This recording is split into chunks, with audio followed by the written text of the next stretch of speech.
مفتی صاحب آپ کی طرف آتے بتائیے کہ اس غزوے میں ایک جو بڑی اہم ترین بات جو میں بار بار جب اس غزوے کو پڑھتا ہوں تو نظر آتی ہے، اور آج دنیا کے اگر ہم یہ اس وقت دیکھیں جو اس وقت کرنٹ سچویشن ہے مسلم امہ کی، یعنی ہمارے ہاں جو ایف اینڈ بٹس میں الجھے ہوئے لوگ ہیں وہ کہتے ہیں جب تک آپ کے پاس بھرپور طاقت نہ ہو آپ کھڑے نہ ہو۔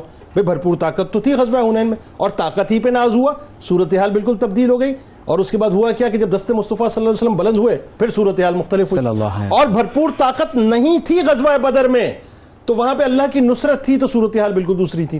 تو ذرا اس بارے میں بتائیے، اپنی طاقت پر ناز کرنا، جنگ کا نقشہ ایک دم بدل جانا، پھر دست مصطفیٰ صلی اللہ علیہ وسلم کا بلند ہونا، پھر صورتحال مختلف ہونا، بتائیے۔ بسم اللہ الرحمن الرحیم۔ علامہ اقبال نے فرمایا تھا صدق خلیل بھی ہے عشق، صبر حسین بھی ہے عشق، معرکہ وجود میں بدر و حنین بھی ہے عشق۔ قرآن مجید میں اللہ تعالیٰ نے ارشاد فرمایا قد نصرکم اللہ فی مواطن کثیرہ، فرمایا کہ ہم نے متعدد مقامات پر تمہاری مدد و نصرت فرمائی ہے۔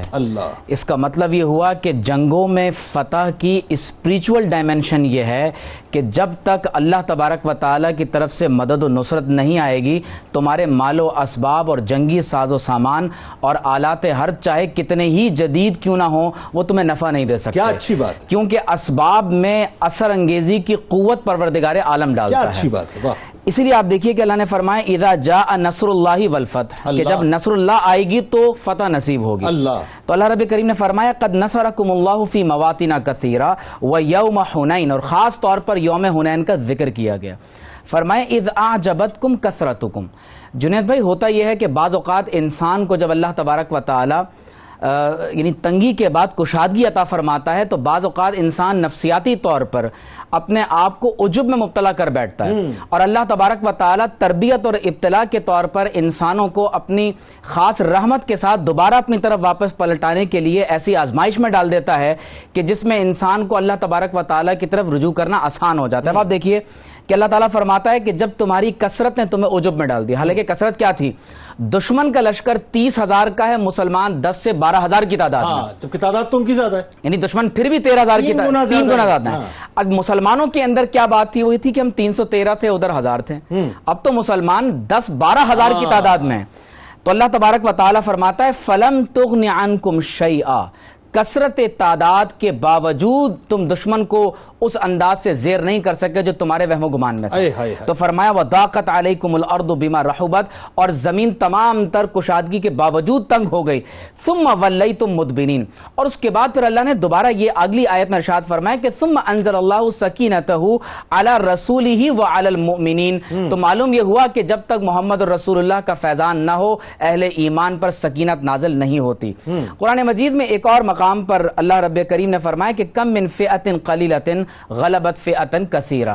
اب آپ دیکھیے کہ مکہ اور طائف کی وادی کے درمیان بنو حوازن اور بنو ثقیف آباد تھے، اور جب مکہ مکرمہ فتح ہوا ہے تو 8 ہجری میں شوال المکرم کے مہینے کے اندر یہ غزوہ واقع ہوا، اور یہ وہ عظیم جنگ واقع ہوئی ہے جو حضور علیہ الصلوۃ والسلام کی حیات طیبہ کی وہ آخری عملاً جنگ ہے کہ جس میں اللہ تبارک و تعالیٰ نے فتح کے بعد پورا عرب حضور علیہ الصلوۃ والسلام کے زیر نگین فرما دیا۔ یعنی بالکل ایسا لگ رہا ہے جیسے وہ ڈیوائن پلان ہوتا ہے نا۔ جی، ڈیوائن پلان ہے۔ اور میں آپ سے عرض کروں جو اس میں موسٹ امپورٹنٹ واقعہ ہے وہ یہ ہے کہ جب بڑے بڑے یعنی صحابہ رسول اللہ صلی اللہ علیہ وسلم کی معیت میں موجود ہیں، حضرت ابوبکر، حضرت عمر، حضرت عباس، حضرت علی، آپ صلی اللہ علیہ وسلم کے جو سواری ہے اس کی لگام تھامی ہوئی حضرت فضل بن عباس نے، حضرت ابو سفیان بن حارث بن عبد المطلب رضی اللہ تعالی عنہما نے، اور حضرت اسامہ بن زید اور ایمن بن ام ایمن اس وقت حضور کی بارگاہ میں ارد گرد موجود ہیں جو حضور پر اپنی جان فدا کر۔ اچھا، اس میں ایک اور شخصیت بڑی اہم ہے، حضرت ابو سفیان بن حارث۔ جی میں نے ان کا ذکر کیا کہ حضرت ابو سفیان بن حارث بن عبد المطلب موجود۔ جنید بھائی، جو آج کے دور میں سمجھنے کی بات ہے کہ اسرائیل غزہ پر بمباری کر رہا ہے اور مسلمان یہ سوچ رہے ہیں کہ ہمارے پاس ہم کمزور ہیں، امت مسلمہ کمزور ہو گئی اور ہم دشمن کا مقابلہ نہیں کر سکتے، تو اس حدیث کو سنیں کہ جب دشمن نے مسلمانوں پر باقاعدہ کوورٹ آپریشن کیا اور تیروں کی بارش کر دی، اور جو نئے مسلمان ہوئے تھے تربیت یافتہ نہیں تھے وہ اپنی صفوں میں یعنی پیچھے کی طرف پلٹنے لگے، تو حضور علیہ السلام نے ایک اعلان فرمایا ہے، اور آج بھی حضور کے گنبد خضرا سے اسی کی صدا آ رہی ہے۔ حضور نے فرمایا این یا عباد اللہ، اے اللہ کے بندو تم کہاں جا رہے ہو؟ حضور علیہ الصلوۃ والسلام نے مہاجرین کو، انصار کو طلقاء کو سب کو خطاب فرمایا ہے.